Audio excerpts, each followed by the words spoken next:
जय श्री राम दोस्तों, आज की वीडियो में आपका स्वागत है। आज की वीडियो में हम बात करेंगे श्री कोटि रुद्र संहिता का 16वां अध्याय, जिसमें हम भगवान शिव के महाकालेश्वर ज्योतिर्लिंग के आविर्भाव के बारे में बात करेंगे।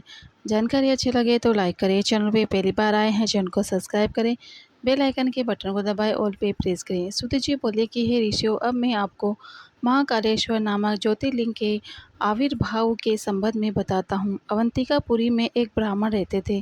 वे भगवान शिव के परम भक्त थे। वे प्रतिदिन विधि विधान से शिव जी के पार्थिव लिंग का पूजन किया करते थे। देवादिदेव भगवान शिव के आशीर्वाद से उन्हें धन धान्य की कोई कमी नहीं थी। वे प्रतिदिन अग्नि होम करते थे और सदा ज्ञान की खोज में लगे रहते थे।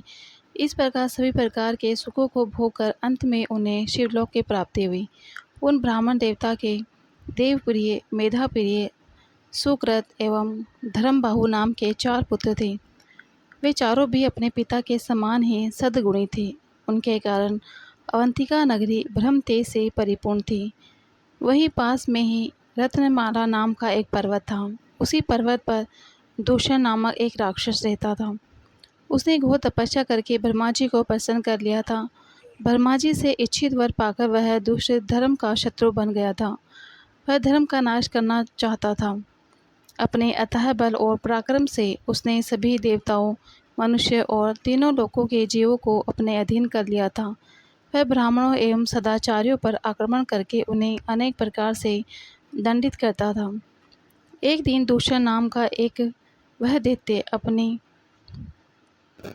सेना को साथ लेकर अवंतिकापुरी पहुंच गया। वहां उसने अपने दैत्य सैनिकों को आज्ञा दी कि जो भी ब्राह्मण मेरी आज्ञा को न माने उसे दंड दो। आज्ञा पाकर वे दैत्य नगरी में उपद्रव करने लगे। सारी जनता हाहाकार करने लगी। वे लोग उन ब्राह्मण कुमारों के पास गए और उन्हें सारी बात बताई। वे ब्राह्मण कहने लगे कि इस जगत का कल्याण करने वाले और अपने भक्तों की सदा रक्षा करने वाले भगवान शिव है, इसलिए हमें उन्हें ही प्रसन्न करना चाहिए। ये कहकर वे चारों ब्राह्मण पुत्र अन्य ब्राह्मणों के साथ मिलकर अपने आराध्य भगवान शिव का पूजन करने लगे। उसी समय चारों महादैत्य वहां पहुंच गए और उन ब्राह्मणों को शिवजी की आराधना में देखकर अत्यंत क्रोधित होकर बोले कि मार डालो इन सबको। परंतु जैसे ही वे दैत्य ब्राह्मणों को पीड़ित करने के लिए आगे बढ़े, उसी समय भगवान शिव पार्थिव लिंग में से प्रकट हो गए।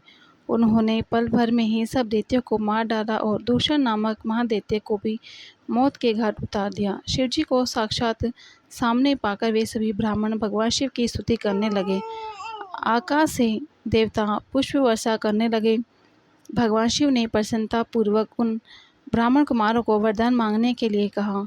अपने आराध्य भगवान शिव के ऐसे वचन सुनकर ब्राह्मण बोले कि हे देवादिदेव, हे कल्याणकारी भगवान, यदि आप हमारी आराधना से प्रसन्न है तो हम पर कृपा कर हमने अपने श्री चरणों में स्थान दे, ताकि हम जीवन मरण के बंधन से छूट जाए और आपके दर्शनों की हमारी अभिलाषा पूरी होती रहे। तब अपने भक्तों की इच्छा को पूरी करते हुए सदाशिव उसी स्थान पर ज्योतिर्मय रूप में शिवलिंग में स्थित हो गए और वह लिंग महाकालेश्वर नाम से जग प्रसिद्ध हुआ। इसकी उपासना करने से सभी मनोरथ पूर्ण होते हैं।